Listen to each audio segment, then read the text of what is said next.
of the All About Sports, the podcast. Thank you everyone for all the support that you guys have shown for episode 1 and 2. And without wasting much time, I'll directly jump into episode 3. You guys already know us, you all have seen us, familiar faces. Mazhar, Aniket, Rishabh, and myself, Shubham, joining you. And so this podcast that we are covering is a topic that I'm sure all of you guys are pretty irritated to even hear about. It's something that has totally transformed the year 2020, and that is COVID. And obviously, COVID has had a massive impact, not just in our lives, but in sports. And we will be covering about a few sports, how COVID has impacted it, what have been the financial implications, how the leagues have restarted, and how different organizations and governing bodies have tried to tackle it. So yeah, to start off with, I would like to talk about football. Football is a sport which I love a lot, and it is definitely the most viewed sport in the world. And because all of us on this podcast are Premier League fans, and we all follow the Premier League a lot, I think that's the best league to start off with. So obviously, like once COVID set in, the league was suspended. No one really knew when the league will restart. There were a lot of ifs and buts about it. Some of the players were scared once the virus started to spread, especially in Europe and the UK, the way the virus spread, it was alarming. And there were a lot of discussions going on. Maybe the league won't even take place. The league will be cancelled. I really wish it would have been cancelled so that Liverpool wouldn't have won the title. But anyway, that's a topic for another day. I'm on you with this one. But yeah, I'm with you on this one. What did I say? I'm with you on this one. Okay, so Aniket and I, by the way, guys, fun fact, Aniket and I, when we were doing a last episode, the link will be below. We could not agree upon the first player, but I'm happy we can agree at least on this point. But anyway, so there were a lot of talks going on. If the league will happen, it will be suspended. The French league was suspended, so there were talks that maybe Premier League will be suspended. But the Premier League is like a cash cow. It's perhaps the most important league financially across Europe. So they had to restart the league. But to restart the league, there were a lot of protocols put into place, a lot of guidelines, almost like an SOP that was set by the governing body, by the NHS in the UK and the government. So some of the things I will just like to inform you guys about and run you guys by it is, for example, all the players and the administrators involved, there were like 2,700 plus. There were 3 tests that were done. They were tested on a bi-weekly basis. Any player positive was completely isolated. And also the players, once the players were got back in to win obviously the players were scared. So the players, their training was also in phases. So first phase was just small groups. Second phase was to introduce contact training, because obviously football is a contact sport. And third phase was to start training for match day. So like the entire squad training together. Then certain rules that were set during match is players can't spit, they can't clear their nose. I think clearing their nose should be like an SOP made permanent, because I think it's disgusting anyway. Yeah, those are some certain guidelines set in place. Also, they started using technology, which I think is really cool. So when players were coming to match days, a barcode would be scanned, and the barcode had to show that the player is negative. Only then the player would be allowed in the red zone.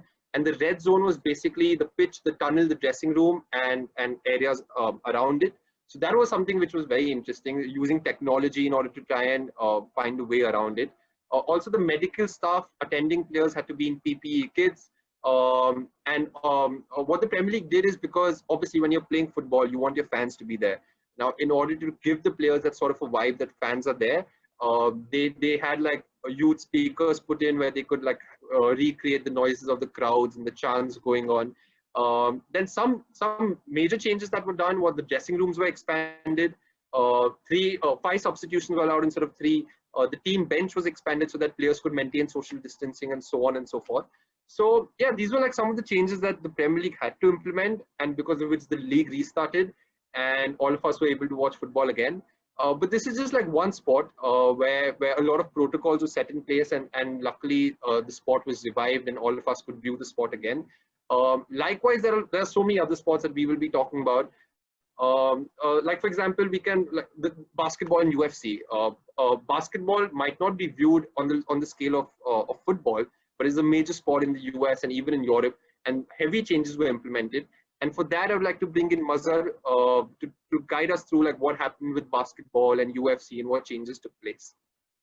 Thanks, Shubham. So firstly, the NBA, as you mentioned, it's not as widely watched as football, but surprising fact is it is the second most widely watched sport in the world. So fun fact out there. Now coming to basketball, we'll be covering the NBA, and of course, it's the biggest league when it comes to basketball in the world, no doubt. It has the players like LeBron James, Steph Curry, Kevin Durant, and you can go on and on. Now, the thing is, the NBA finals are on, so everyone's really tuning in, especially in India. So every morning, everyone's up and about at 6:30 a.m. I see thousands of tweets coming in about how the Lakers are performing or the Miami Heat are doing to match up. Now, anyway, to get to how they handle COVID and how they managed to even reach this stage was truly amazing. So they created a never done before bubble, which in Orlando in Walt Disney World. Now the point of making this bubble was to completely isolate all the players, the staff, and everyone who's involved in making the league work in this complete area to stay safe from the virus. And the NBA has always been very proud of the fact that they care about their players and how they do with health wise, not only with the virus, even before that with injuries and stuff. We've always seen how they come out in support of their players. So the NBA spent $170 million as an investment to create this bubble and to relaunch NBA basketball after it was suspended mid-March. Now, the NBA was off for close to 4 months, and planning had already started about how they'll kick off the league. So they had a very comprehensive strategy under Commissioner Adam Silver, where they implemented a 6-phase strategy. So phase one involved all the players flying into their home, or flying in or driving in, as may be, to their respective home cities. So they were then involved within their own bubble, within their teams itself. They weren't allowed to move out. Phase two involved all of them testing for the virus. Now, this was the first official or mandatory testing that was conducted by the NBA for the coronavirus, and 16 players are tested positive, and out of a total of 340 odd that are there in the league. Now, what is important is the first step when they took precautionary, when they launched this bubble, was that they made sure that all teams do not travel to the bubble. So only the 22 out of the 30 teams that had a chance of making the playoffs were then brought in. And they followed a basic principle of basically if you were within 6 games of making a playoff spot, then you would travel. So then the NBA had decided that they would play 3 practice games and then they would play 8 games to decide their seedings. So that was a basic element. So they already did not make anyone travel unnecessarily, only those who had a chance to compete to travel for the playoffs. Now, after phase two, phase three involved mandatory individual workouts for the players within their team facilities. Then there was a strict rule on group workouts being completely banned by the league itself. Then phase four involved them in actually flying or traveling by bus, and now even flying was private charters to Orlando for moving into the bubble. So they had to get 2 negative tests before being cleared to move around in the bubble. They had restrictions then imposed on player movements as well. They were put up in 3 different hotels, or these 22 teams, and they could not meet teams from the other hotels at all. So there was a huge strict restriction in terms of all of that as well. This was phase 4. Then in phase 5, they actually held the practice games with other teams from other hotels. And then they moved into phase 6, which is still ongoing actually, which is their final phase, which involves players who leave the bubble after being eliminated have to mandatorily test for COVID-19. So this was the full comprehensive plan put in place by the NBA. Finally, of course, there were no fans involved, so they had set up a 5-meter screen virtually courtside as well for all the games to just get that feel, which has added a bit of entertainment to the league as well, with all the marquee names that pop up on virtually. So that was the entire phase system that the NBA has followed. What's really interesting about the NBA though is once everyone moved into the bubble, no player tested positive. No one none of the 340 odd players tested positive, and that was running for how many ever weeks till date. So you've got to commend the job that they've done. And they've not only had restrictions in general, they've also allowed them to bring in individual trainers. So each team could bring in 35 people. So it didn't matter who. So like, let's say a LeBron James maybe had 4 or 5 personal trainers. So maybe he could have gotten 3 still, uh, keeping in mind the other team members and all of that as well. So that's a bit about how the NBA sort of coped with getting basketball started again. As for the UFC, well, it's crazy. If anyone follows the UFC, they know it never really stopped. So the official statement by the government in the US came out somewhere in March. That's exactly around when the NBA was suspended as well. The UFC had events. So the UFC cancelled 3 events only because of the coronavirus. They kicked off their first event after that in April in UFC 249 in Florida as well, in Jacksonville. Now, what's crazy about that event was one of the fighters tested positive, Jacare Souza. So his fight was cancelled. So him and his trainer, I believe, 2 of them had tested positive. So that fight was called off, but the event went on. The event went on and it was a success. Yes, no fans again, but it just took off. And they've had around, I don't even know the number, but it just seems to be non-stop now. Now they have another event coming up in a few weeks' time. And I think what is important to note for the UFC is that Dana White, the president of the UFC, is actually very close to President Donald Trump. So it just makes it easier for him. Now the UFC has moved out of the US because a lot of fighters themselves didn't feel comfortable. So they've moved to Abu Dhabi on Yas Island, and that's completely isolated anyway. So players seem very comfortable, and the UFC is following all the basic precautionary measures that are required, and in fact have even increased coronavirus testing for all of their athletes.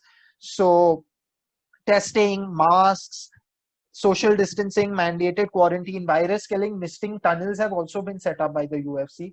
So they are taking it seriously.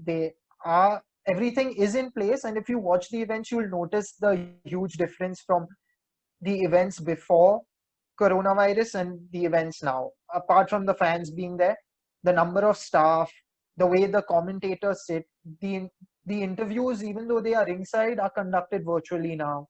So everything is in place for the UFC. Many people said that it's impossible because it's a combat sport. So there's more than contact. There's literally blood on stage. So it was quite crazy and absurd. In fact, that was exactly what I was thinking.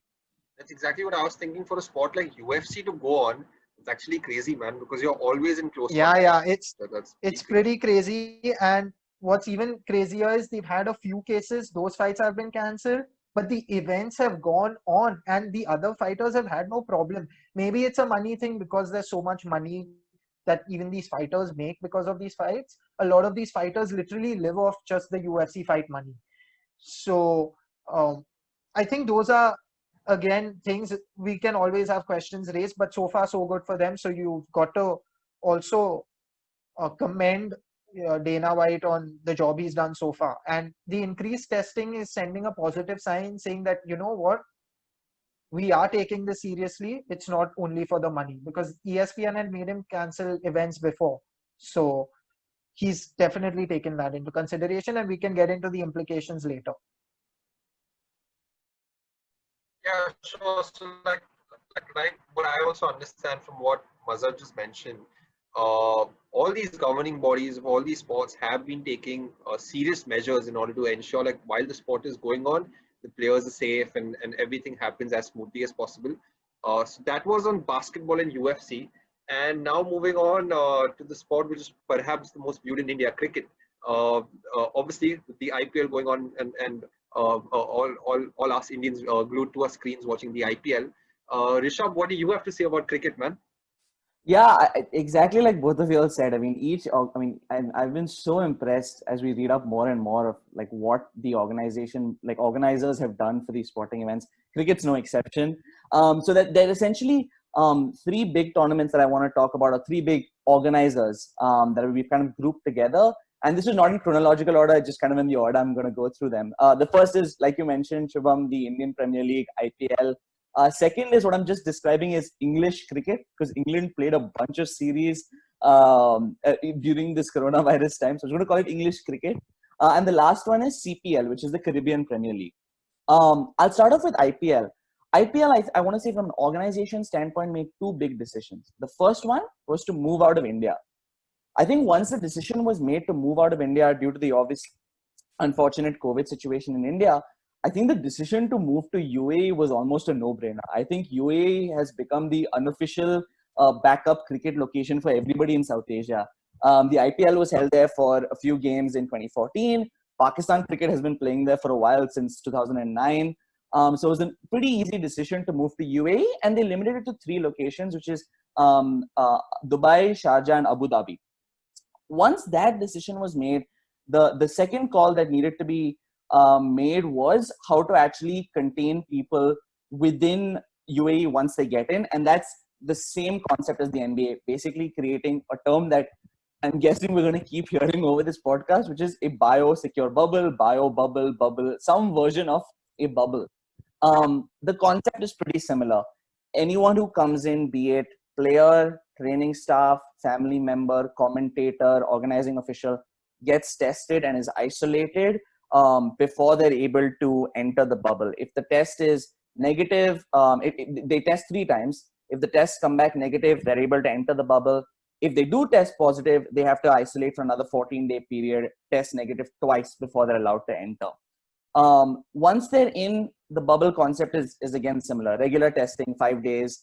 Every 5 days they get tested. They have to do a regular health checkup. And then they're only allowed to go within areas of their hotels, training facilities that are defined as within the bubble. So it's a pretty similar concept how they've defined bubble as, I'd say, the NBA and likely we'll see in other sports. What I do want to talk about, though, is the strict violation, like when you do violate the protocol, what the repercussions are, because it's pretty stringent for every team and every player. So violating the bubble is defined in one of 4 ways by the IPL. So either if you leave the area that's defined as the bubble, if you don't complete your daily health report, if you don't wear your GPS wristband, and or if you miss a scheduled COVID-19 test. It's pretty strict. So for players, there's basically a 3-strike policy. Any games that you miss because of isolating due to a violation of these, you don't get paid for. So if you violate any of these bubble regulations the first time, it's a 6-day quarantine. You get tested, and then for that 6-day period, you're not paid. Second violation, again, you have to go into 6 days of isolation. And then after the isolation, you have a 1-match ban as well. And then 3 times you mess up, that's it, you're home. For family members and IPL officials, they obviously have they have less tolerance for any violations. It's a 2-strike policy, 2 mess ups, and you're headed home. What's also interesting is for the teams, it's also really strict. For each violation from a team perspective, there's a 1 crore fine. I think they're using a little bit of discretion, like how big was the violation. But for each what is deemed as a serious violation, there'll be a 1 crore fine. For the second violation onwards, for the team, they could lose up to 5 points, which in the IPL is a lot because you get 2 points when you win a game. So if you lose 5 points, that's 2.5 wins, and you only have 14 games totally. So very strict regulations, and that's kind of how they're making sure that teams stick to it. From an English cricket standpoint, which is the second set of organizers for cricket, I want to just start out by giving huge kudos to the English Cricket Board, because they're the only real international cricket that's happened. And they've essentially continued with their summer pretty much sticking to their calendar. They've pushed it back a little bit, like they had to push the West Indies series back a bit. But by and large, they've held a lot of the series that they intended to over the summer. They played 3 tests against West Indies, 3 ODIs against Ireland, 3 tests and 3 T20s against Pakistan, and then 3 T20s and 3 ODIs against Australia. So that's a lot of international cricket where really there hasn't been any. I'm not going to go too much into they again similarly had a process for quarantining anyone who comes in. Who comes in, they had to get tested. There was regular testing. They again created a bio bubble of sorts. The one thing though I think was unique was they limited games to basically 2 locations. The Aegis Bowl in Southampton and then Emirates Old Trafford in Manchester. And the logic for just those 2 locations was one, they just had more capacity in those locations to create a socially distanced and COVID like a setting in which to manage COVID. And number 2 is what was really convenient. They just had hotels on site, so they didn't have to organize buses for transport in between where players are staying to where they need to play, which made it a lot easier and just not another consideration you need to take into account for COVID testing. So every single series that was played was basically limited to those 2. From a rule change perspective, they had an interesting one where the number of DRS, so the number of times you could review for each team per innings, was increased from 2 to 3. And I saw this in an article. I don't know if this was the full logic. The article noted that the logic was because bowlers don't have the advantage of using saliva amid the coronavirus threat. So apparently because of that, they decided to up the number of reviews. It was an interesting one for me, but a lot of credit to English cricket. And then last one was the Caribbean Premier League. That was actually before the IPL, but a little bit of a faster paced tournament. Concepts are similar. They created a bio bubble, limited to 2 locations, both in Trinidad and Tobago, because Trinidad and Tobago, just among the many countries that make up West Indies and the Caribbean, it just was doing a lot well from a COVID standpoint. Like at the time that it was held, I actually don't think they had any stay-at-home orders or anything like that. I think people were actually able to go out in Trinidad and Tobago.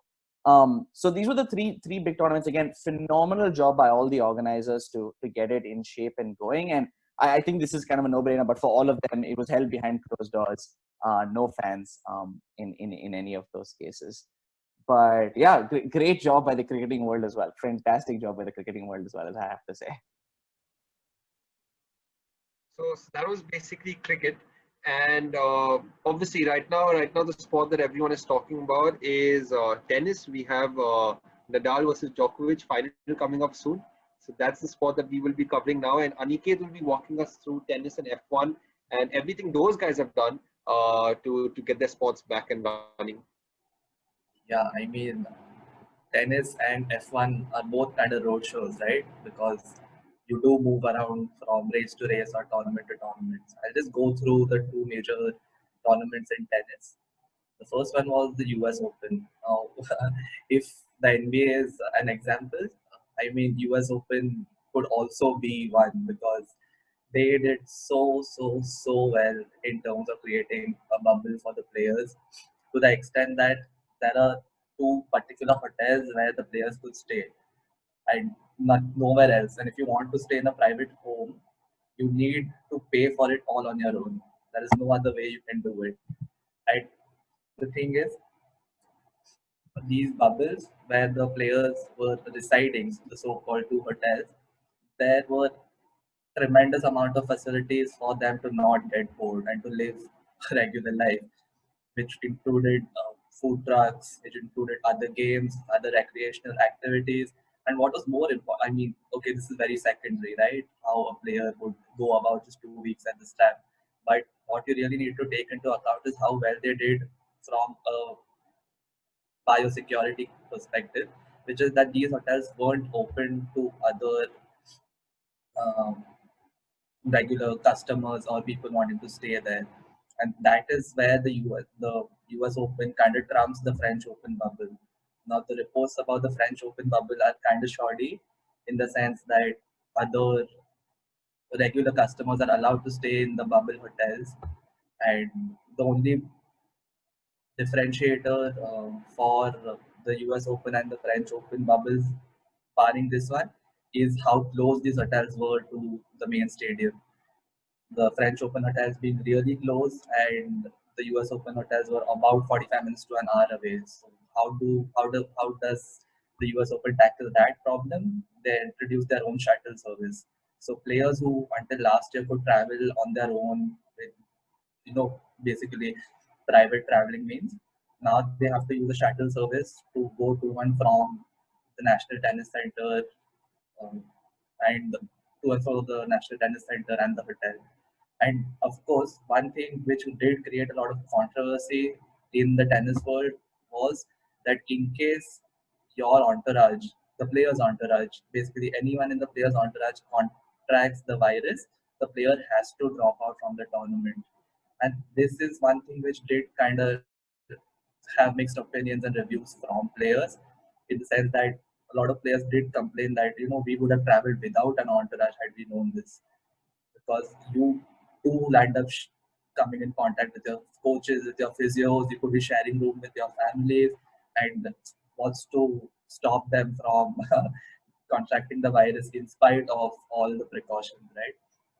Also, just more background as to how they introduced the players into the bubble is the US Open required two mandatory negative tests in the last 10 days, which are 48 hours apart before they did enter the bubble. The French Open did it slightly differently. They tested the players once they entered the bubble, but they were asked to quarantine until the negative test results were back. And if not, sorry, you've got to leave the tournament. There's no other option right there.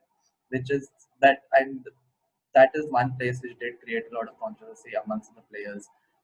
Other than that, of course, masks are mandatory whenever you are not playing. So if you could be traveling to and from the stadium, you could be in the center but not playing on the in the court, or you couldn't.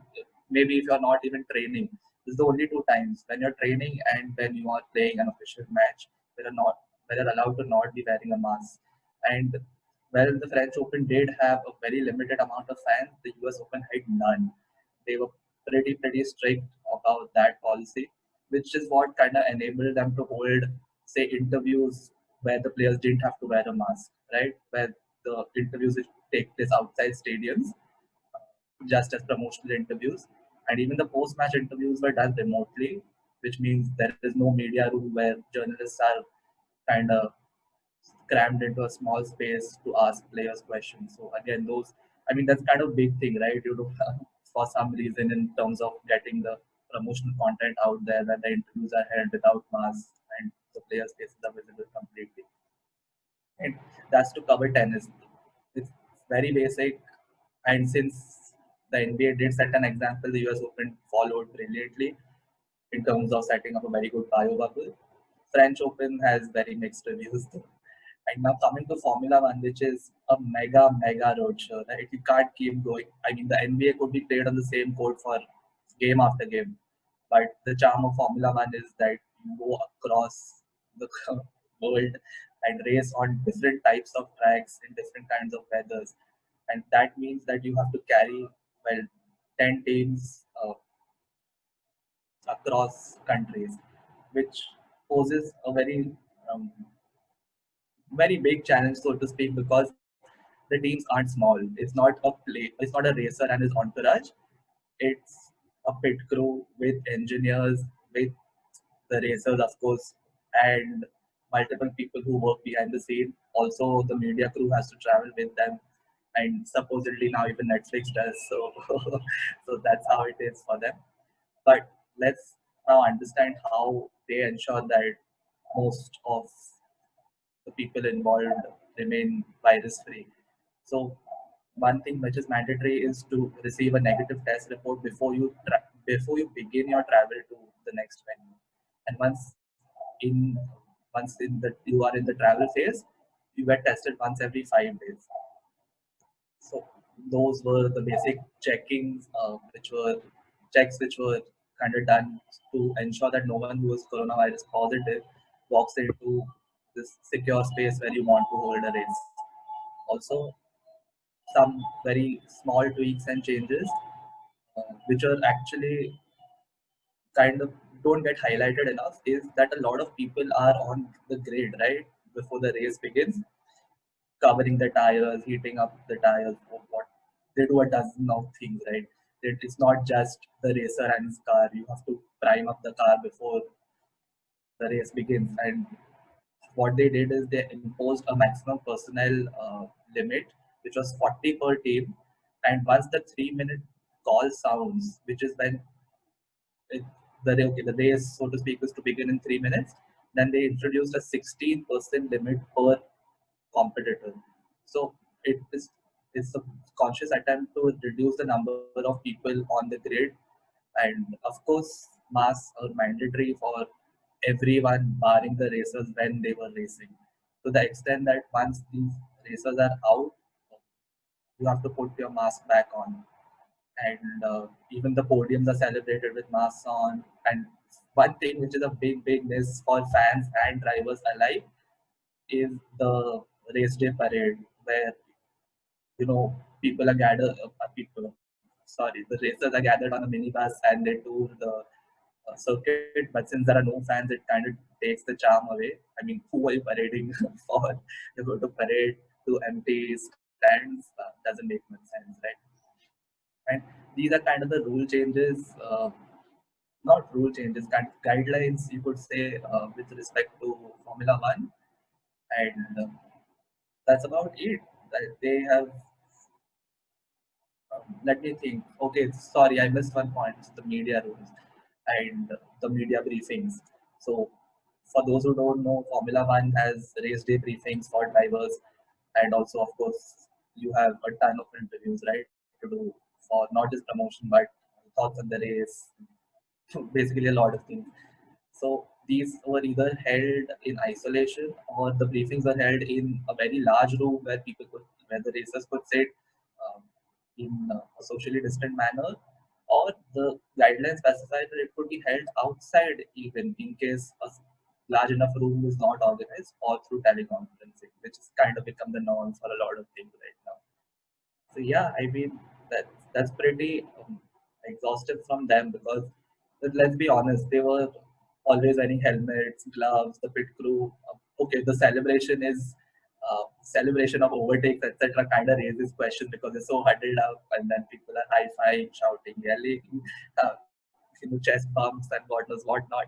So they're not socially distant, but yeah, there is reduced contact for F1 pit crew, and the racers, of course, they never had any contact. So, uh, I mean, that does cover it from a tennis and Formula One perspective. I can see, like, from what all of us have spoken, there are a lot of similarities in terms of the regular testing and the masks and maintaining social distancing. But like, the main purpose to all our viewers for us covering all these different sports was for us to try and understand that while all of us are sitting and watching all these sports on our whatever OTT platforms and TV screens and stuff like that, all these governing bodies have actually put in a lot of effort to ensure the safety of players, and also to revive these sports again. And another thing that we need to understand is at least this is something which I find very interesting, which has also been a little controversial, is the issue that some players and certain, like, ex players or pundits or whatever, they have raised is health versus money. Because all these sports, like, let it be the NBA, the Premier League, the F1, tennis, IPL, cricket, BCCI, all of these massive governing bodies, and they get in a lot of money. And this sort of money not only adds to the tax that the country earns or the GDP, but also it's associated to a lot of jobs. So a lot of people have said that the reason these sports have started is because of the financial pull that they have. And perhaps if it was from a health perspective, it shouldn't have happened. Because, like, for example, in football, there was a lot of pressure put on the NHS that maybe the sport should start, and so on and so forth. So, like, I would like to now open this up, and I would like all of you all to let all our viewers know about the sort of financial implications that have happened, and starting up these sports and reviving these sports, other than from the entertainment perspective, because it's been such a gloomy year. So getting sports revived is important for the fans and all of us to just enjoy. But especially the financial implications that the sports have had to suffer, and the reason for them to restart again. So, like, for example, like, just a few numbers, like in football, the Premier League brings the UK around $3.3 billion in tax, and it contributes to like $7.6 billion in the GDP of the UK. That's massive, right? So I can, and also there are close to 100,000 jobs associated to in and around football. So I can totally understand as to why you have to revive the sport, because a lot of people depend on the sport. Like, forget the players, they make the big money, but like the other people who are associated, their jobs and stuff like that. So it really matters a lot. But some things I'd really like to highlight, and I think that's really cool, is the Premier League. They did talk to all the different clubs, and they were like, you can consult the players to take a 30% pay cut and so on and so forth. And some clubs have implemented it. Certain players, they took it. Like, for example, I know Arsenal did put a 12.5% pay cut on their players. And a lot of players were gracious enough to step forward and also like take their pay cuts to support certain jobs. Other things that happened is overall, but still, look at the financial implication. Overall, it is said that the Premier League is about to lose £1 billion, out of which 500 million will go just from broadcasting and match day revenue, and another 500 million from different sources of revenue. So it's still a massive hit that the Premier League has taken. For example, clubs like United and Liverpool, where we basically have a sellout stadium most of the time, unlike Man City or Tottenham, we at least do have a sellout stadium. But we are still losing around £3 to £5 million every match day because fans are not coming in. So, so obviously, clubs are taking a hit, and right now also the Premier League has started, but still fans aren't coming to the stadiums. This has also had it's almost like a domino effect in the transfer market, because other than Chelsea, because other than oil money and Chelsea's money, not a lot of clubs have been able to spend a lot because, again, of financial implications. So there has been this domino effect. Sports are being affected. This was at least the case with football, and the UEFA have been very nice in order to extend financial fair play rule. So what this basically means is financial fair play was always analyzed over a period of 3 years, but this time they've decided to stretch it over 4 years because of the coronavirus that's happened. So while the governing bodies are supporting, it's no doubt that sports are losing a lot of money, and this was the case with football. And I would like you guys also to talk about your respective sports. Yeah, I think actually going off what you said, for the EPL, I don't think it's any secret. I know it's definitely true for the US government, and I think true as well even for England, where even the broader like parliamentary and governmental forces are pushing sports to restart, because, as you said, it is this huge business that it's just a source of employment and just an economic injection into your country when it restarts. So from a so going off that, talking from the English Premier League to English cricket, a big part for them restarting was they did need to go through Parliament, and kind of they put up like a 6-stage plan for both international cricket as well as even like casual cricket that's played, recreational cricket, on how they can actually start it up and providing domestic support to teams. So basically gully cricket, yeah, fancy gully cricket. But again, like you said, it was really important to restart because of the employment opportunity, not the employment that it provides. But unfortunately, like you said, there have been a lot of losses. Like for ECB, for example, they're not a huge board necessarily, but they themselves have cut 62 jobs, and they're projecting about a £200 million loss from the COVID-19 pandemic. I'm not exactly sure how much that is in terms of how much they were previously earning, but it's still a significant loss for them. Like you mentioned, Shubham, the main losses for them are reduced broadcast and sponsorship revenue. A big one for the English cricket was losing the 100 this year. So the 100 was a tournament that they were trying to put out, which is basically which was county cricket for them, but 100 balls basically. So it was going to be a big domestic cricket tournament that they were trying to put out. They've pushed it now to 2021, but it's a big loss of revenue for them. And I think one thing to keep in mind when we talk about these bubbles, and I think you all brought it up a few times, is while it is really incredible what these organizers have done, it comes at a price. It is really expensive to put up events like these, doing it in this biosecure way. It's not an easy task, and it's not a cheap task. So that's the second reason why ECB said that they're projecting these kind of losses, and they're expecting it to go into 2021 as well. What I will say is what's really cool, and what they've done is, so the ECB basically announced 2 interim funding packages with about 96.7 million pounds to support recreational and first class cricket, which is really cool because those are the groups that probably don't get as much in sponsorships anyway, right? They don't have the huge names that international cricket. Those are generally the ones which would die down without the support. Yeah. Exactly. So really impressive work, and 25.5 million is just set aside for recreational cricket, which was really impressive. From an IPL standpoint, again, similar concept, a lot less money from sponsorships, but IPL themselves also kind of made the decision to say, in order to be involved with us from a sponsorship perspective, the price to be involved is slightly lower. So IPL as well, the organizers from their standpoint also reduced the price because they still wanted sponsorship. You probably noticed Vivo is no longer the IPL title sponsor. This fantasy sports company Dream 11 replaced them at 222 crores, which is about 50% of what BCCI earned last year. Yeah, so significant drop in their title sponsorship money. And then a few teams as well lost like their sponsors because of because IPL was moved out of India, and B, just IPL was pushed out. But yeah, obviously it's taken a big economic hit for these sports to run. They're earning much less than they did, but I guess something better than nothing. So, Krishnan, I'm glad you brought up all of these points because these numbers, and even Shubham, you mentioned £1 billion for the Premier League. It's pretty much the same for the NBA. So they basically had $1 billion of revenue at stake if they did not finish the league. So that's a lot of money. Now they spent 170 million to set it up. So like Krishnan said, it doesn't come cheap to even set up these bubbles and to get sports running again. So like I said, $1 billion in revenue at stake for the league, and also $600 million at stake for the players in terms of their salaries. So there was no way that the NBA wasn't going to move forward.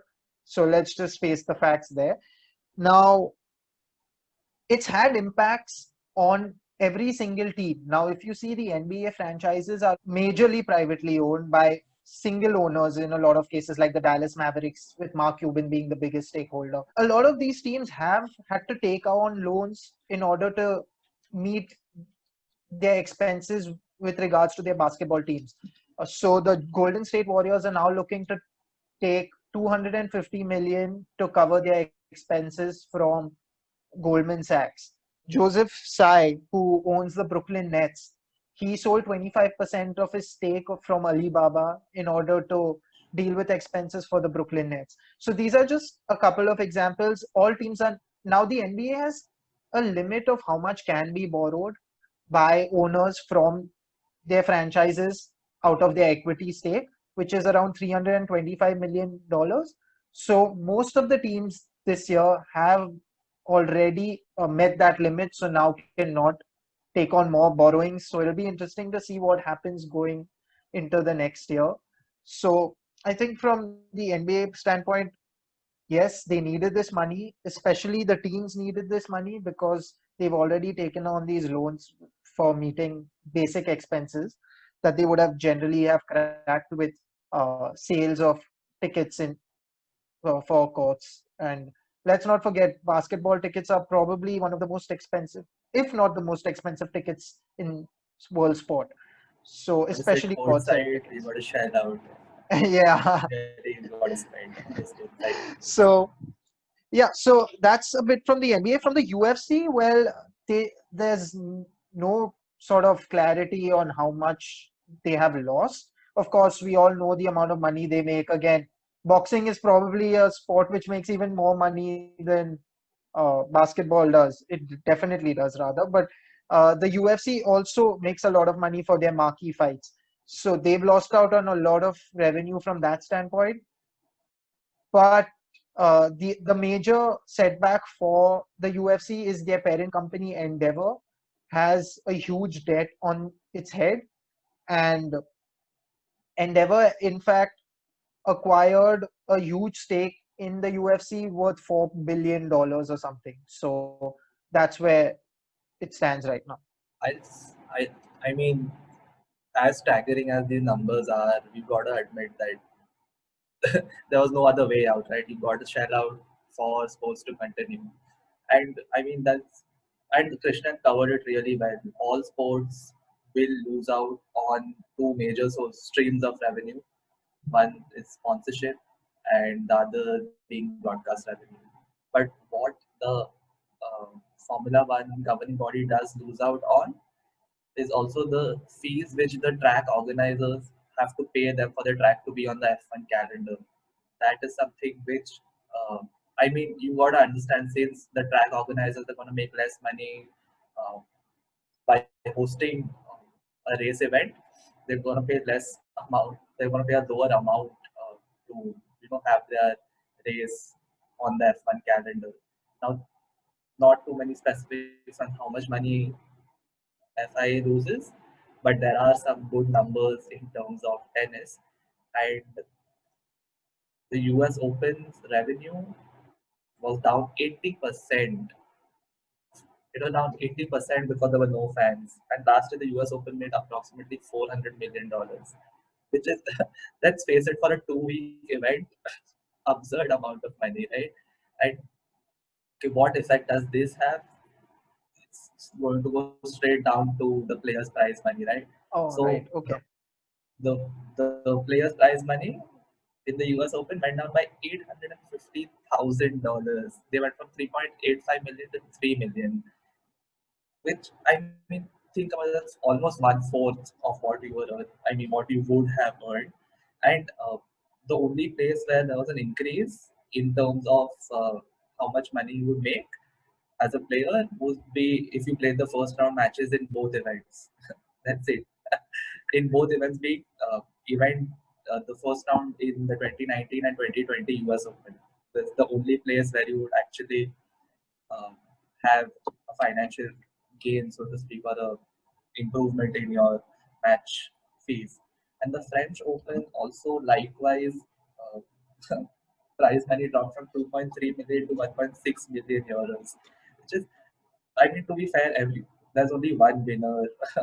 Of course, Slam is won by just one person, but think about the dedication which you put in to win a Slam in the men's category. If you reach a final and your name is not Federer, Djokovic, or Nadal, you've already made it, right? So basically, the French Open for Nadal is fixed income. Okay, think about it. He lost to Schwartzman in the Italian Open, right? 2 sets. French Open beats him 3 straight sets. In straight sets, he beats Diego Schwartzman in a semi-final. That's how good he is. So I don't think Mazhar's making a joke when he says it's fixed income for Nadal. Almost has become. His record is 99-2 in the French Open. Yeah. Let's see if he makes it 100 against Djokovic. Everyone will know before this podcast is officially out. So let's just keep it out there. I think that was it in terms of the financial impact COVID-19 has had on various sports. All in all, I think from the conversation that we've had, it's quite clear that all the leagues and all the organizations, they have done a pretty good job to start things up again. And from every aspect, let it be like, obviously financially also they have to get the ball rolling again, from the viewership, from entertainment. I think all of them have done a pretty good job in starting the sports again amidst the pandemic that we're facing. Except for one sport, Shubham, sorry to cut you off, except for one sport, the MLB. Sorry, baseball fans, that was just terrible. I'll just leave it at that. Because you can fight, right? There is a guideline which says no fighting, but we will, because why not? We are rowdy and we love it. Okay, so I think we'll probably make like a short clip of covering the MLB with Mazhar giving his thoughts about it. But yeah, all in all, so the main idea of this episode of this podcast was, while all of us are watching these sports, we might not have the amount of information or the know-how as to what's been going behind the scenes and how all these sports have started up. So from this podcast was one which was more on the informative side of things. So yeah, we hope that all of you guys have liked it. Links to podcast 1 and 2 will be in the description below. Like, share, subscribe, comment. All our social media pages, description will be down below. And thanks for tuning in, and we will see you guys again with another episode next week. And if you guys want us to cover any specific sport, talk about a certain topic, let us know again in the comments below. See you guys.